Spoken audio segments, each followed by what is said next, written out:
Richard had a claim to the throne. It was not necessary for him to kill the princes, the sons of Edward IV, to take the throne. On a quiet night in 1483, two young princes were locked inside the Tower of London, England's safest fortress. They were royal blood, future kings. And then they vanished. No screams were heard. No graves were found. Only whispers. Within weeks, their uncle took the crown, and history chose its villain, King Richard III. For over 5 centuries, his name has been tied to murder and betrayal. But what if the real story was buried deeper than the tower itself? A new discovery is forcing historians to reopen the case, revealing evidence that could finally explain what happened to the princes in the tower, and whether Richard III was truly guilty or history's greatest scapegoat. Subscribe now, because the truth behind history's darkest mysteries is only just beginning. The mystery that wouldn't die. Few stories in English history have inspired as much debate, speculation, and sorrow as the disappearance of Edward V and his younger brother, Richard of Shrewsbury, Duke of York. Their story begins in the spring of 1483, when their father, King Edward IV, died unexpectedly, leaving the crown to 12-year-old Edward. Before he could be crowned, however, events took a sinister turn. His uncle Richard, Duke of Gloucester, swiftly took control of the government, arrested Edward's maternal relatives, and placed the boy king in the Tower of London, then a royal residence, not yet the grim prison it would become. Soon after, Richard also took custody of the 9-year-old Duke of York, supposedly to prepare him for his brother's coronation. But that coronation never happened. Instead, Parliament declared Edward IV's marriage invalid, rendering all his children illegitimate. In July 1483, Richard of Gloucester was crowned King Richard III. Within weeks, both princes vanished from sight. No official announcement was made, no bodies were displayed, and no one outside the tower ever saw them again. From that moment, suspicion clung to Richard III like a shadow. Rumors spread that he had ordered the murder of his nephews to secure his hold on the throne. Chroniclers such as Domenico Mancini, who was in London that very summer, reported that the young king sought remission of his sins daily, as if aware death was near. By autumn, even their mother, Elizabeth Woodville, had abandoned hope and aligned herself with Lady Margaret Beaufort, the mother of Henry Tudor, the man who would eventually defeat Richard at Bosworth in 1485 and become Henry VII. The Tudors, eager to justify their new dynasty, cemented Richard's image as a ruthless usurper. Shakespeare's later portrayal of him as a scheming villain with a twisted spine only deepened that perception. Yet, despite centuries of condemnation, no direct evidence has ever surfaced proving Richard ordered their deaths. 2 small skeletons found under a stairway in the tower in 1674 were long believed to be the princes, but no DNA analysis has ever confirmed it. The truth, it seemed, had vanished into the same darkness that swallowed the boys. And yet, the case refused to close. From Victorian scholars to modern Ricardians, the question persisted. Were the princes really murdered, or did they somehow survive? It is this unending mystery that drew Philippa Langley back into the story, determined to uncover the truth once and for all. The historian who revived the hunt. When Philippa Langley first came into the public spotlight in 2012, she was an independent researcher pursuing what many thought was an impossible dream: the lost grave of King Richard III. Her discovery beneath a Leicester car park shocked the world, showing how modern history could combine forensic science, archival research, and sheer determination. But for Langley, finding Richard's remains wasn't the end of a journey. It was the start of another, even more elusive one. For centuries, The mystery of the missing princes had puzzled historians, novelists, and royal biographers alike. Langley believed the truth hadn't been uncovered because researchers had been looking in the wrong places. While others focused on English records, many of which were destroyed or altered during the turbulent Tudor years, she turned her attention overseas. She suspected that evidence might survive in European archives, untouched by Tudor censorship and propaganda. Her new investigation became known as the Missing Princes Project, a vast network of over 300 volunteers across the continent. Each participant sifted through dusty archives, forgotten ledgers, and family papers from Burgundy to Austria, hoping to find even a hint of the boy's fate after 1483. What they uncovered, Langley claims, changes everything. In late 2024, Langley and barrister Rob Rinder shared their findings in a Channel 4 documentary titled The Princes in the Tower: The New Evidence. Released alongside Langley's book, The Princes in the Tower: Solving History's Greatest Cold Case, the documentary promised groundbreaking revelations. She declared that a series of overlooked European documents, receipts, contracts, and first-hand statements proved that both princes survived Richard III's reign. At the heart of Langley's argument is her claim that this discovery finally resolves King Richard III's role in the Princes in the Tower mystery. Far from being a murderer, she argues, Richard may have secretly sent his nephews to safety during the political chaos of 1483. According to her, the documents point to a deliberate act of protection rather than execution. The claim is bold, some say too bold, but it reignited a national debate. Could the man vilified for centuries as a child killer have actually safeguarded his nephews? Critics argue that her conclusions go too far, that the evidence is intriguing but far from conclusive. Still, the discovery's timing, detail, and scope make it hard to ignore. As one reviewer noted, Langley has done what few modern historians achieve: forced the world to rethink a 540-year-old mystery. Whether she has truly solved it or simply reopened it remains a question many are still pondering. The first clue, the 1487 Lille receipt, marked the turning point. The earliest major lead in Philippa Langley's investigation came from an unexpected source: a yellowed financial record tucked away in the archives of Lille, northern France. At first glance, it seemed like an ordinary 15th-century receipt, a request for long pikes for soldiers serving the Duchess of Burgundy. But when Langley's team examined the faded handwriting more closely, they noticed something remarkable. The document stated that the weapons were for the son of King Edward, who was expelled from his dominion. For Langley, this was a game-changer. She believes the son of King Edward mentioned in the 1487 receipt was none other than Edward V, the elder of the missing princes.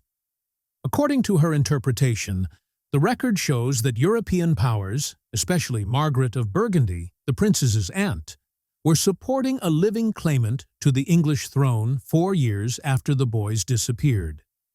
If true, it would mean that at least one of the princes survived Richard III's reign and escaped abroad. The timing of the receipt also aligns with the Lambert-Simnel Rebellion of 1487. Officially, this uprising was led by a boy claiming to be Edward, Earl of Warwick. But the new document complicates that story. Langley suggests that early confusion over the rebel's identity, whether he was Warwick, Richard, or Edward V, may not have been confusion at all. She proposes that Continental supporters genuinely believed the boy they were funding was Edward V himself, fighting to reclaim his throne. Not everyone is convinced. Many historians interpret the Lille receipt differently. They argue that the wording could easily refer to another of Edward IV's sons, perhaps Arthur Plantagenet, the king's illegitimate child, or even reflect a simple clerical error by the scribe. Some suggest it might just mirror the early confusion of the Simnel conspiracy, when supporters abroad hadn't yet decided which Yorkist figurehead to back. Critics also point out that if Edward V were alive and preparing for war in 1487, there should be more evidence: letters, payments, or royal decrees. Instead, the historical record falls silent. They contend the document proves only that someone claiming to be Edward V was active in Europe, not that the real prince survived. Yet Langley remains unwavering. She insists the Lille receipt provides the first tangible sign that Richard III's supposed victims may have lived beyond the tower. Whether it indicates a secret rescue orchestrated by the king or simply the enduring loyalty of Yorkists, it reignited the centuries-old mystery and led to the next, even more extraordinary discovery: the lost voice of a prince. If the Lille receipt hinted at survival, the next find seemed to speak directly in the prince's own voice. In the archives of Gelderland, a province in the Netherlands, Langley's team uncovered a Middle Dutch document unlike anything previously seen in the Princes in the Tower case. A supposed first-person account of life after the Tower, written by none other than Richard, Duke of York. The manuscript, copied in a late 15th century hand, describes the younger prince's journey from his imprisonment in 1483 to his movements across Europe over the following decade. According to the account, Richard was secretly removed from the Tower by two men loyal to his uncle, Henry and Thomas Percy, and taken out of England under an assumed identity. The text says he was transported through France and Portugal before finding refuge in Ireland, where several lords recognized him as Edward IV's son. It concludes with his arrival in Burgundy under the protection of his aunt, Margaret of York. If authentic, the implications would be enormous. The timeline closely aligns with that of Perkin Warbeck, the enigmatic figure who emerged in the 1490s claiming to be Richard, Duke of York. The manuscript seems to match Warbeck's known movements: his time in Ireland, recognition by Margaret of Burgundy, audiences with King Maximilian, and later attempts to claim the English throne. Langley sees the Gelderland document as a crucial puzzle piece. To her, it explains how Richard escaped, where he went, and why he later reappeared in history, disguised as a pretender. She believes it supports the survival narrative, that both princes lived on, and that Perkin Warbeck was not an impostor, but the genuine Duke of York. Historians, however, are far more skeptical. The document's provenance is weak. It is a later copy, rather than an original, and no one knows exactly when or how it entered the archive. The handwriting and language date it broadly to the late 15th century, which confirms its age, but not its authenticity. Critics argue the account reads like propaganda, likely created by Warbeck's supporters to bolster his claim. The inconsistencies are hard to ignore. Why would Richard III capture his nephews only to secretly release one into foreign hands? Why risk exposure by recording such a story? And if the prince lived abroad for a decade, why is there no mention of him in any contemporary English source? Still, even skeptics acknowledge the manuscript's fascination. Its detail, tone, and alignment with historical events make it compelling enough to keep the debate alive. To believers, it is the long-lost voice of a silenced child king. To critics, it is a clever forgery from a turbulent era. Either way, it deepens the central question at the heart of this new discovery. If this document is real, then Richard III was not a murderer, but a protector. Evidence from Europe. After the discoveries in Lille and Gelderland, Philippa Langley's investigation turned toward the courts of Europe, where even more remarkable evidence awaited. Among the finds were two striking documents, one from Austria and another from the Royal Archives in Dresden. Both seem to confirm that years after the prince's disappearance, powerful figures across the continent were corresponding not with a pretender, but with someone claiming royal legitimacy as Richard, Duke of York. The Austrian document records a meeting between the self-proclaimed Duke of York and Emperor Maximilian I, then King of the Romans. Written by one of Maximilian's clerks, it states that Richard proved his identity by pointing out 3 physical marks, one near his eye, one on his mouth, and one on his thigh. Langley argues that this was a deliberate effort to demonstrate authenticity, suggesting that Richard III's nephew had distinctive features remembered from childhood at court. The second document, discovered in Dresden and dated the 4th of October, 1493, is even more extraordinary. It is a formal contract in which Richard of England promises Duke Albert of Saxony 30,000 florins in exchange for military support to reclaim his rightful throne. Attached to the contract is a finely crafted seal bearing the arms of England and the confident signature, Richard of England. Langley's team had the parchment examined by experts in handwriting, ink composition, and paper watermarking, all confirming it genuinely dates to the late 15th century. To Langley, this was the strongest proof yet. If this man were merely Perkin Warbeck, a pretender raised by foreign powers, it seems extraordinary that such well-connected monarchs and nobles would treat him as royalty, signing formal agreements and investing resources in his cause. The documents, she claims, show that Europe recognized him as the real Richard, Duke of York. Historians, however, remain cautious. While the documents are authentic in date, their meaning is debated. No contemporary English account mentions any physical marks on the young prince, casting doubt on the Austrian description.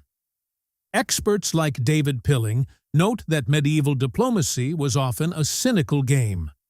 Maximilian and Duke Albert stood to gain politically and financially by backing a Yorkist claimant, real or fake, who could challenge Henry VII's rule. Supporting a pretender was simply a shrewd strategy. Critics also argue that the confident handwriting and grand seal on the Dresden document do not prove identity. Anyone with the right resources could replicate royal insignia. Pretenders such as Lambert Simnel and Warbeck themselves used similar tactics to bolster their claims. Even so, the combination of verified dates, consistent assertions, and official signatures strengthened Langley's case. To her, these European documents reveal a coordinated network recognizing Richard's survival. A portrait of a prince not murdered in the Tower, but living, traveling, and negotiating for his throne. Whether history ultimately agrees or not, this evidence intensified the debate over King Richard III's true role in the Princes in the Tower mystery. The chain that shouldn't exist. Just when it seemed Philippa Langley's European discoveries had reached their limit, a new finding in England added an unexpected twist, one that some believe could directly link Richard III's circle to the missing princes. It came from the National Archives in London, where Professor Tim Thornton of the University of Huddersfield uncovered a striking entry in a 1516 will. The document, written more than 3 decades after the princes vanished, mentioned a precious possession belonging to the elder boy, Edward V. The will belonged to Lady Margaret Capel, half-sister of Anne Tyrell, wife of Sir James Tyrell, a trusted knight of Richard III. Within its faded Latin text, one line stood out, "I bequeath to my son Sir Giles his father's chain," referring to young King Edward V. In modern English, "I leave to my son Sir Giles his father's chain, which once belonged to young King Edward V." The implications are staggering. If accurate, this means a personal item belonging to Edward V was in the hands of Sir James Tyrell's family decades after the boy's disappearance. Tyrell, of course, is infamous in Tudor history as the alleged murderer of the princes, a claim originating with Sir Thomas More's History of King Richard III. More's account, written long after the events, has long been dismissed by some historians as Tudor propaganda designed to vilify Richard. So what does this newly surfaced will reveal? For Langley, the answer is clear. The presence of Edward Fee's chain in the Tyrell family suggests direct contact with the prince, not his corpse. If Tyrell or his relatives held the boy's personal belongings, it could mean they were tasked with protecting him, not executing him. In Langley's eyes, this discovery finally clarifies King Richard III's role in the princes in the Tower mystery. Far from being a murderer, Richard may have entrusted his nephews to loyal hands like Tyrell's to keep them safe from political enemies. Experts, however, urge caution. Professor Thornton, who first published the find in the History Journal, noted that while the will is authentic, its implications are uncertain. How Tyrell's family acquired Edward's chain remains unknown. It could have been a gift, a trophy, or even plunder from the Tower. Sean Cunningham of the National Archives described it as a new piece of evidence that raises more questions than it answers. Nevertheless, the discovery electrified historians and the public alike. A tangible object, something that had once belonged to the lost prince, had resurfaced after 5 centuries. Whether it proves survival or deepens the tragedy depends entirely on interpretation. But for Langley, the Capel will is more than a historical curiosity. It is the missing link that finally clears Richard III's name. Do you think these new discoveries really solved King Richard III's role in the princes in the Tower mystery? Or has the search for the truth only just begun? Let us know your thoughts in the comments. Thanks for watching. We'll see you in the next.